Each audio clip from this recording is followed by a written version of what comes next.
Kevin Love might be out of the league very soon, so I tried to save his career. But by the end of this, I'm not sure it even mattered. Welcome back to It's All a Game. I'm starting a series where I take players that look completely washed and try to bring them back to life. Not as stars, but as players a team actually needs. And Kevin Love, this one didn't go how I expected. He's 37 years old, 76 overall, barely getting any minutes. And if we're being honest, he's right on the edge of being out of the league.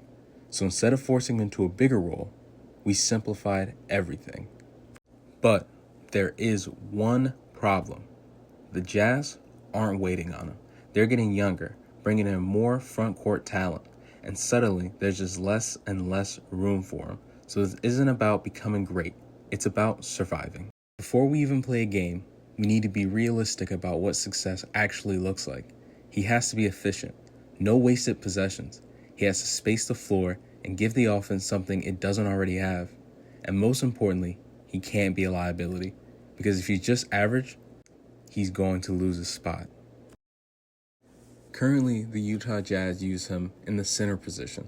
So the first step is to move him to the 4 and make him a full-time stretch big. No post-ups, no forcing shots, just spacing the floor and making every shot count. But while I'm trying to make this work, we ended up changing everything else too. I fired the coach and brought in a new one, and then reshaped the roster.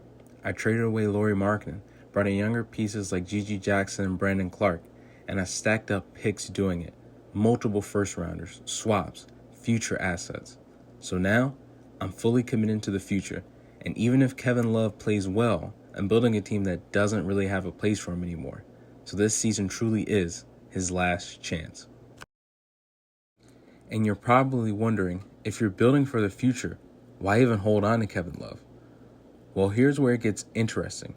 Jaren Jackson Jr. is actually out for mostly 75% of the 2026-2027 season.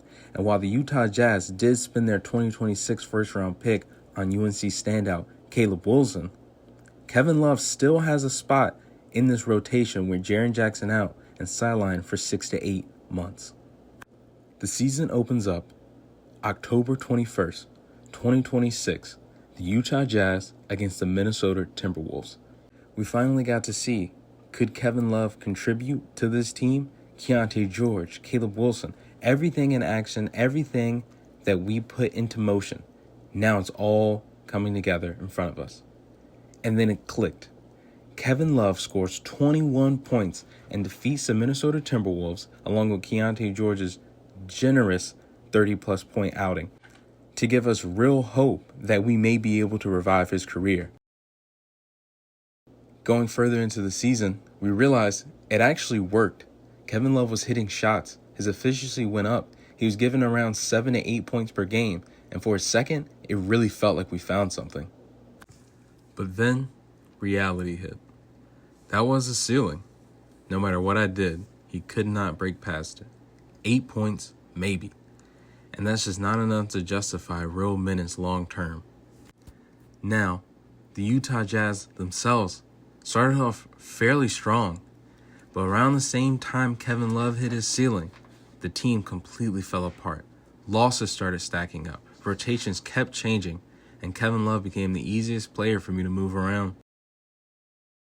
And while Kevin Love kept declining, Caleb Wilson was stacking up some impressive stats, getting more minutes and looking like a part of the future. And then, to make matters worse, Jaren Jackson Jr. came back. And just like that, there were no minutes left. Kevin Love went from fighting for a role to completely out of the rotation. And the team got better. But it was too late. The Jazz missed the playoffs. The season fell apart. And that offseason, Kevin Love retired. And honestly, I don't think there was anything else I could have done. Because sometimes it's not about being used wrong. It's just time.